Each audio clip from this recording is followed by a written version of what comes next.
یہ ایک نیچرل چیز ہے کہ سب کو ہر چیز پہ ہر کسی کا کنسنسس نہیں ہوتا.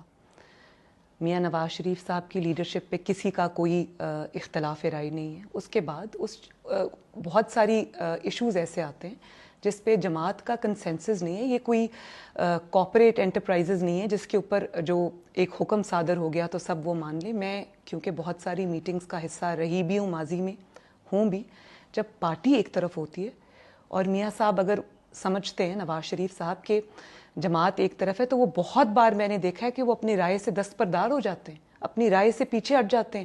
پارٹی کی رائے کو وہ مقدم جانتے ہیں اور اس کو وہ, کیونکہ وہ میجورٹی کی اگر رائے ہوتی ہے تو اس کو اپنا لیتے ہیں.